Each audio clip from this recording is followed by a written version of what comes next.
중국 역사, 천하의 대세는 나뉘면 반드시 합쳐지고 합쳐지면 또다시 나뉘기 마련이다. 삼국지 연의의 첫 문장이 꿰뚫는 중국 5천년 역사의 유일한 법칙입니다. 이 거대한 역사는 통일과 분열이 반복되는 하나의 거대한 호흡이자 살아 숨쉬는 유기체의 기록인 것입니다.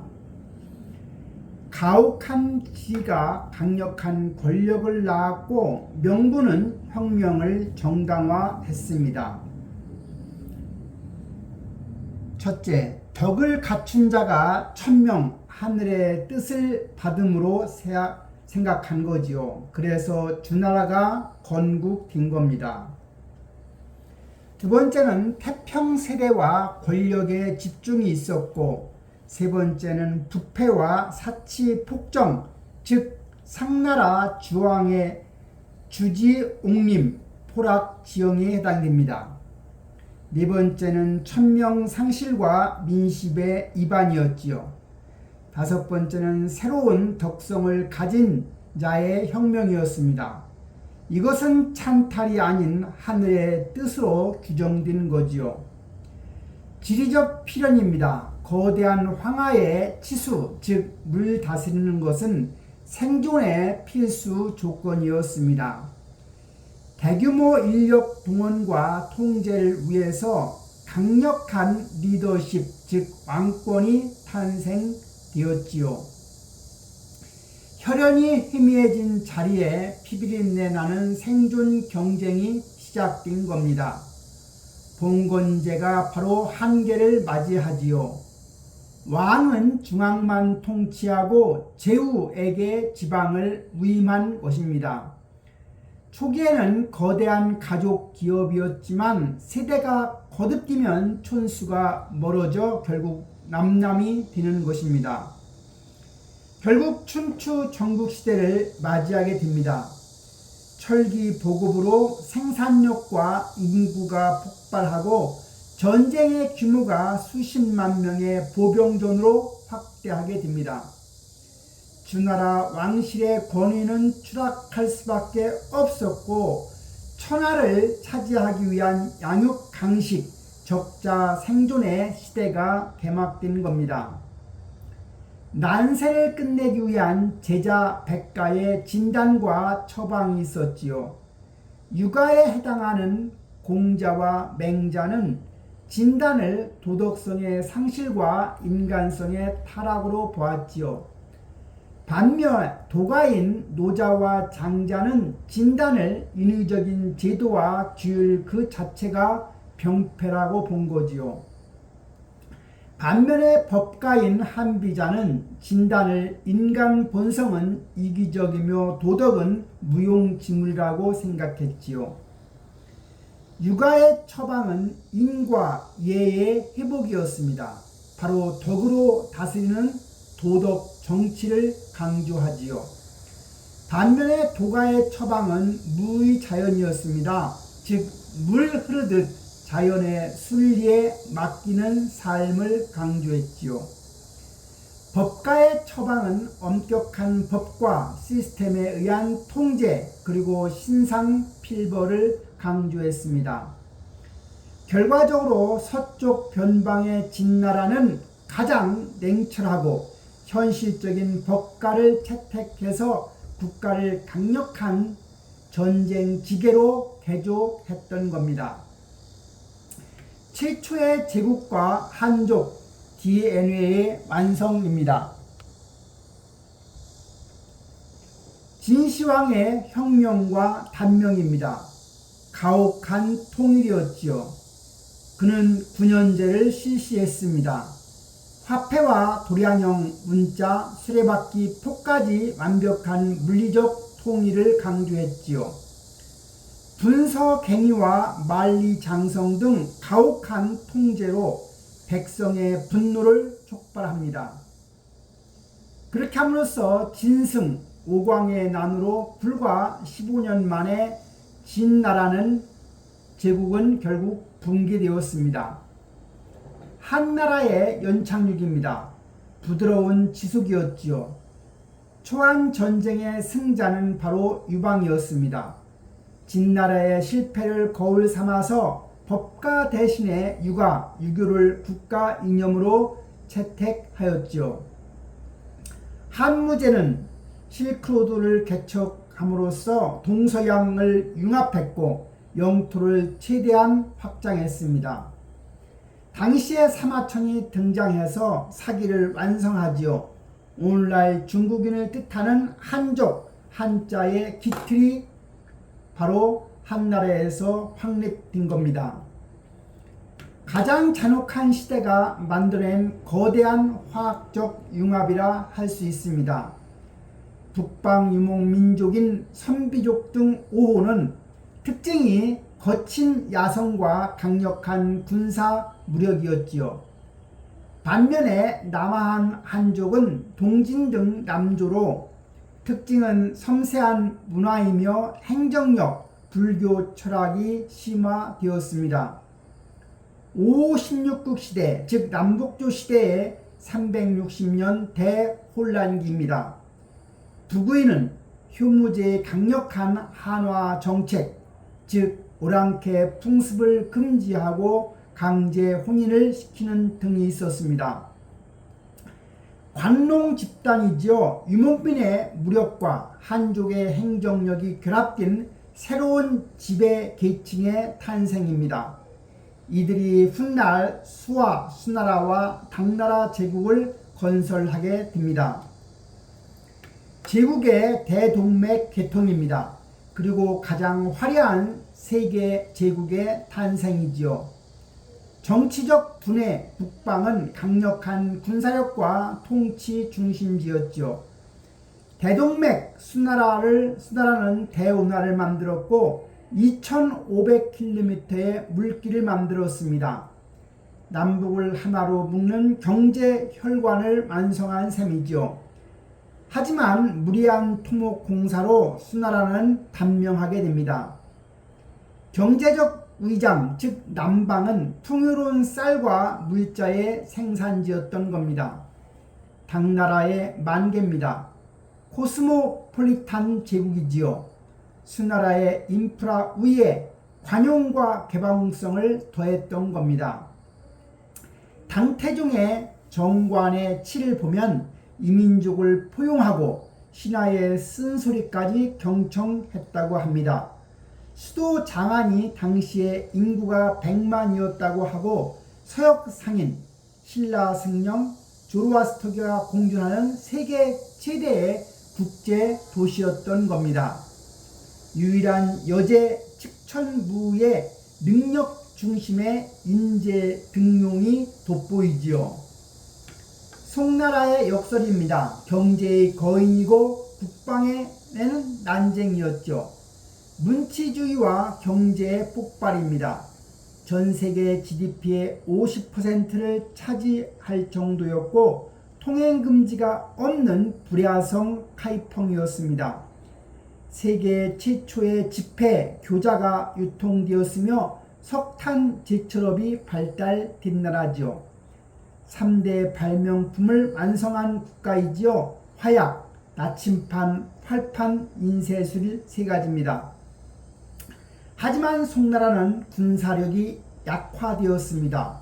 결국은 돈으로 평화를 살 수밖에 없었지요. 주광현 태조의 배주 서복 석벽권, 즉 무신의 힘을 빼고 문신을 우대하는 정책을 썼던 겁니다. 북방 유목민에게 막대한 은과 비단을 바치면서 조공 평화를 유지했던 겁니다. 결과적으로 1127년에 정강의 변을 맞이하지요. 금나라의 수도를 빼앗기고 황제가 포로로 끌려가며 남송으로 쫓겨나게 됩니다. 팍스 몽골리카와 철저한 계급의 피라미드입니다. 남이는 끝까지 저항했던 남송 출신의 한족을 말하고 가장 심한 차별을 받았으며 고위직 진출은 불가한 층입니다. 반면에 한인은 금나라 지배하에 있던 북쪽 중국인을 말합니다. 색무기는 페르시아 유럽계로 눈동자 색이 다른 자들로 재정과 행정 실무를 담당했습니다. 몽골인은 1.5%에 불과했지만 지배 계급이었으며 군사 최고위직을 독점했습니다.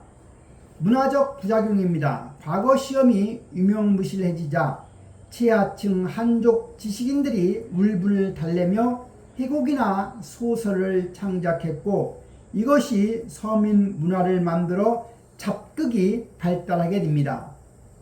글로벌 연결입니다. 동서양의 역참제가 완성되어서 마르코 폴로의 동방견문록이 탄생되게 되지요.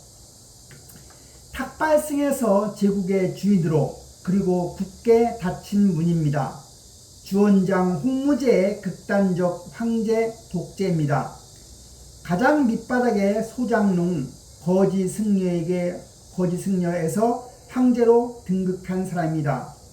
심각한 의심병으로 개국공신을 대숙청했고 재상제도를 폐지했을 뿐만 아니라 모든 권력을 황제 1인에게 집중했습니다. 영락제와 정화의 대원정 1405년 일입니다. 콜럼버스보다 87년 앞서 아프리카까지 진출한 압도적 규모의 대함대, 보선 수십 척과 선원 2만 7천 명이 동원될 정도였지요. 명나라의 딜레마와 몰락입니다. 비용 문제로 배를 불태우고 바다를 봉쇄한 해금 정책, 세계사의 주도권을 상실하게 됩니다. 만력제의 30년 파업 정치와 임진왜란의 무리한 파병으로 국고가 고갈되고 이자성의 농민 반란으로 자멸하게 됩니다. 1.5%가 4억 명을 다스린 청나라의 완벽한 통치 공식입니다. 오삼계가 산해관의 문을 열어 중원을 장악했고 청나라는 원나라의 실패를 반복하지는 않았습니다. 당근으로 희유와 동화가 있었지요. 만주족과 한족은 하나다. 과거 시험을 통해 한족 인재를 대거 등용하게 됩니다. 핵심 관직에 만주족 1명, 한족 1명을 공동 배치하는 만한 병용제를 실시했지요. 채찍이라 함은 무자비한 억압일 겁니다. 머리카락을 남기면 머리를 자르겠다. 한족의 상투를 자르고 변발을 강요했습니다. 문자의 옥이라 해서 청나라를 비판하는 글을 쓴 학자는 가차없이 처형했지요.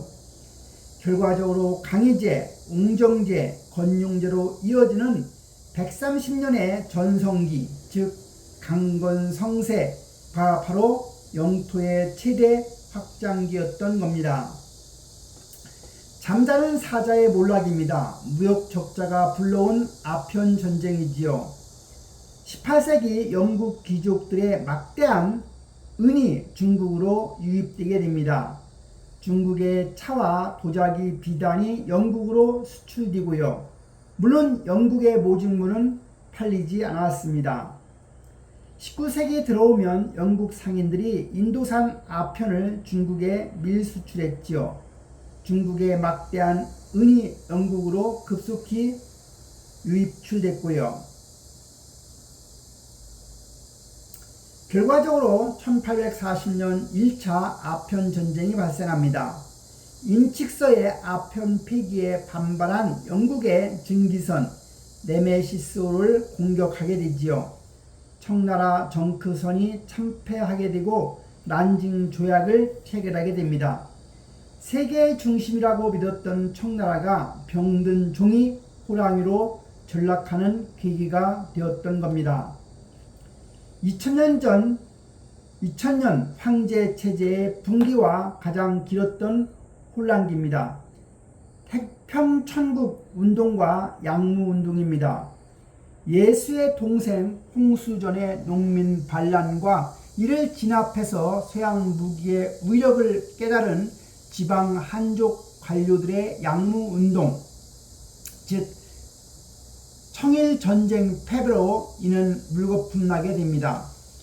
신의 혁명은 1911년에 있었고 이거로 인해 공화국이 탄생되게 되지요. 순원의 삼민주의라 함은 1912년 마지막 황제 투이가 퇴위하면서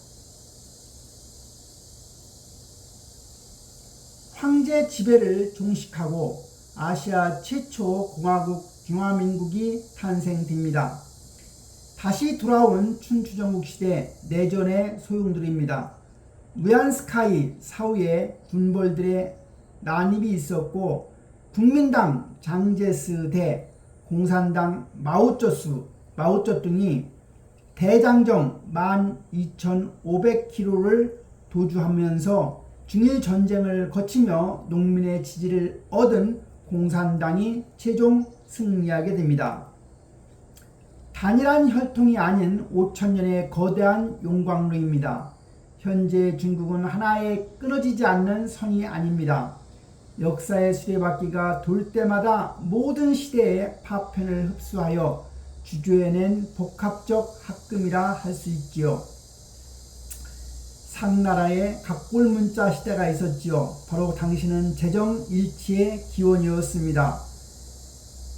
두구이라 해서 당나라의 유목민족 DNA 강인한 응집력이 있던 것이었고요. 명나라의 영락제의는 해상 팽창과 중화의 질서였지요. 그리고 근대 서구의 열강의 충격과 마오쩌둥의 혁명입니다. 이 모든 것이 거대한 용광로 안에 녹여지는 겁니다. 오늘날 베이징 거리를 걷는 청년들과 스마트폰 안에서 이 모든 5,000년의 혼란과 융합의 DNA가 끓고 있는 겁니다. 다시 돌아가는 역사의 수레바퀴입니다. 1949년 중화인민공화국이 수립됩니다. 대약진운동과 문화대혁명의 광기를 넘어 덩샤오핑의 흑묘 백묘론까지 도입되게 됩니다. 흑묘 백묘론은 바로 실용주의의 개혁 개방 정책이지요. 42년 만에 세계 이후의 경제 대국으로 부상하지요. 황하의 물길은 이제 반도체와 거대 자본 물결로 바뀌어 흐르고 있습니다. 천하의 대세는 나뉘면 합쳐지고 합쳐지면 또다시 나뉘기 마련입니다. 지금의 거대한 통일 제국은 수레바퀴의 어느 지점을 통과하고 있을까요? 미래에도 이 오랜 법칙은 정말 유효할까요?